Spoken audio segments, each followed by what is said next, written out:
Lligat a aquest 4 de maig, podem fer una petita recomanació d'un parell de produccions de Star Wars que han celebrat aquesta efemèride. Una d'elles és Star Wars Visions volum 2, que això és una recopilació de curts que ja va tenir un primer volum que es va estrenar a finals del 2021, diria que va ser més o menys, que eren uns estudis japonesos que feien històries fora de cànon de Star Wars. En aquest cas, han volgut ampliar això en una mena de segon volum, oferint tota una sèrie de curts també, però s'han anat, o sigui, no s'han limitat només en animació japonesa, sinó que han cridat a estudis d'animació de tot el món. I tenim estudis com, per exemple, Cartoon Saloon, Punk Robot Studio, Artman, són estudis coneguts, o el propi Lucasfilm Animation, que també s'ha encarregat d'alguns d'aquests curts per donar una perspectiva més diversa. Són històries fora del cànon, creatives, aquí els seus responsables han tingut llibertat per fer el que han volgut. Sabía que te esperaba algo importante. ¿Y si pudieras marcharte? No has de temer. Aquí hay otros como tú. Lo acabo de ver. Tiene poderes especiales. ¿Haces el favor de quitar tu orinal de la línea de salida? Es una auténtica... Exacto. No temas. Que la fuerza te acompañe. Empieza la función. Se avecina tormenta. ¡Puedo enfrentarme a ellos! ¡Ya soy lo bastante fuerte! Nadie es más fuerte que ellos. ¡Podemos con ellos!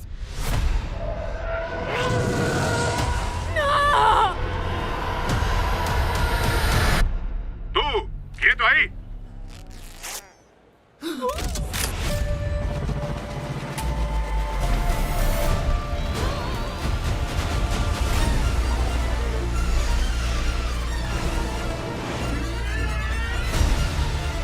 No elegimos a dónde nos lleva nuestra vocación.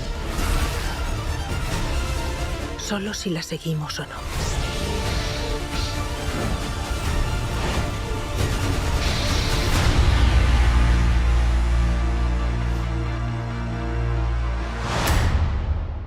I pels més menuts també han estrenat de fa uns pocs dies una producció també de curts, en aquest cas només de 3 minuts, que és Young Jedi's Adventures, que són històries molt infantils pels més petits, ambientades també en l'univers Star Wars, concretament a l'Alta República.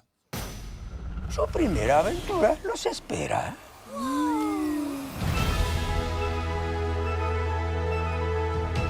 Con sus maestros el camino del Jedi. Aprendan. ¿Ese es un Kengol? ¡Ese es un Kengol! Ayuden.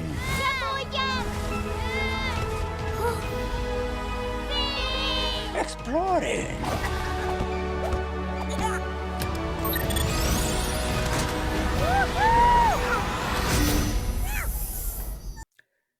I si anem ja al cinema, que suposo que és el que esteu esperant, anem a parlar de les estrenes, sobretot n'hi ha una que destaca molt per sobre de les altres aquesta setmana, que és molt esperada, ja ho era, que és Guardianes de la Galàxia volum 3, que és la tercera part que tanca aquesta trilogia d'una de les sagues de Marvel més exitoses. És cert que últimament Marvel, des de que va acabar Endgame, ens ha oferit productes bastant irregulars, alguns bons, d'altres menors, però trobàvem a faltar aquest punt també de brillantor, de recuperar uns personatges que venien amb nosaltres d'abans. En aquest cas els recuperem, que són aquests Guardians de Galàxia, encara que sigui l'aventura de comiat d'ells.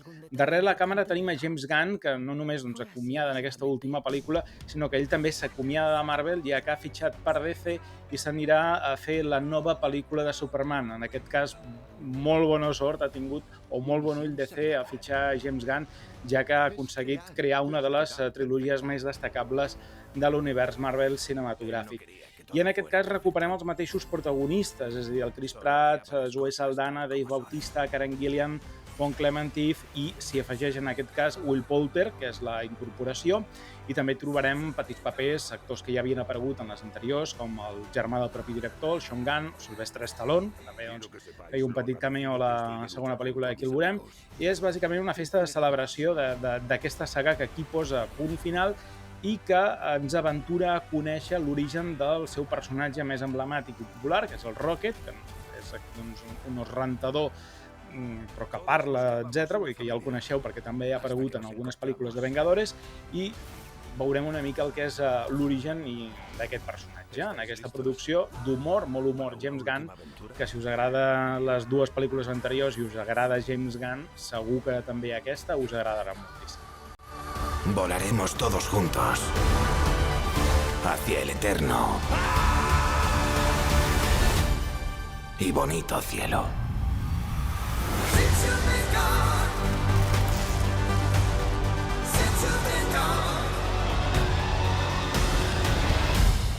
No sé quién es esa de la que te enamoraste, pero me recuerda más a ella. ¿A ella? Anda, ya, A mí qué no me tontería. metas en esto. ¿Qué cosas tienes? ¡Oye, ya basta! No me había fijado en esos ojos negros. Me los sustituyó mi padre como método de tortura. Pues eligió unos muy bonitos. Canviem de tipus d'espectacle, de pel·lícula, perquè ens anem a una cosa més intimista. Parlem de Lost King, que és El rei perdut, que és una pel·lícula britànica, està dirigida per Stephen Frears, que és un director amb llarga trajectòria, no repassarem el currículum perquè demà hi seríem, i en aquest cas l'acompanyen Sally Hawkins, Steve Coogan i James Fleet, i la història és molt curiosa, està basada en una història real, que en aquest cas doncs, ell porta aquest terreny una mica de la ficció, però vaja, que són fets reals i no gaire llunyans, ja que ens trasllada l'any 2012, quan de fet, un any després, el 2013, es van descobrir les restes del rei Ricard III d'Anglaterra. Ningú sabia on eren. I aleshores aquesta pel·lícula ens explica la història de com algú va descobrir aquestes restes humanes de Ricard III.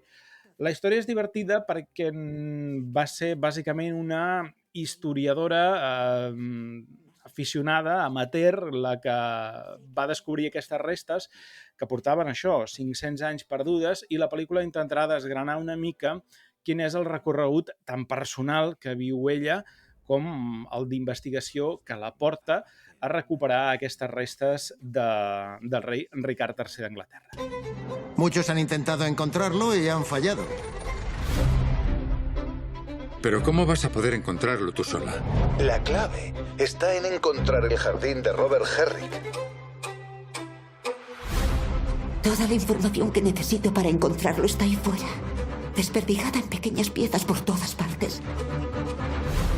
Si el mapa de Herrick es riguroso, ahora está en mitad del aparcamiento de servicios sociales. ¿Me puede decir qué significa esa letra? Significa reservado. Claro. Creo que es un lugar muy importante. Tengo la sensación de que está ahí. Una sensación es lo que tienes cuando te sientas en un asiento que aún está caliente. Lucharé hasta el final para conseguirlo. Quiero desenterrar a Ricardo. Es el cuerpo de un hombre adulto. Chicos, vuestra madre acaba de encontrar a Ricardo III. He venido a contaros la historia de una persona a la que juzgaron injustamente en su vida.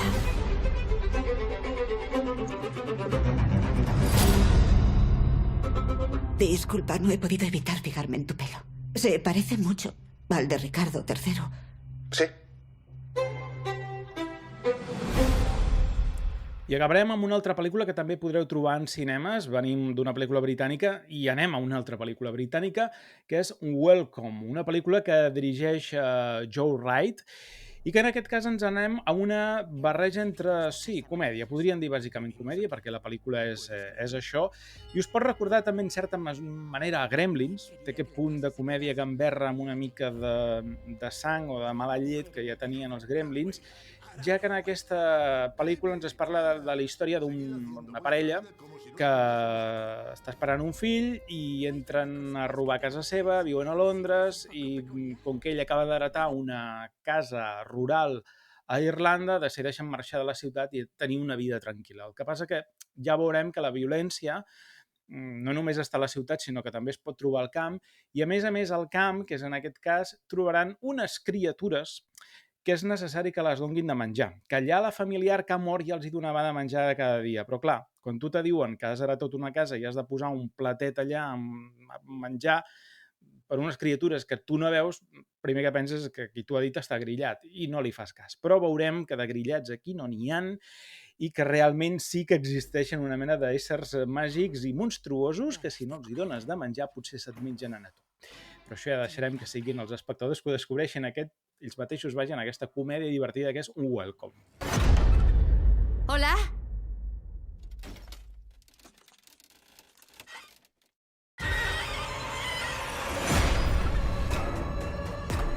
¿Hay alguien ahí? No puedo tener miedo. No en mi propia casa. ¡Ayuda! Hay que alimentarlos. ¡Maya! A diario. A diario. A diario. A diario. A diario. A diario. Vinimos buscando algo de paz.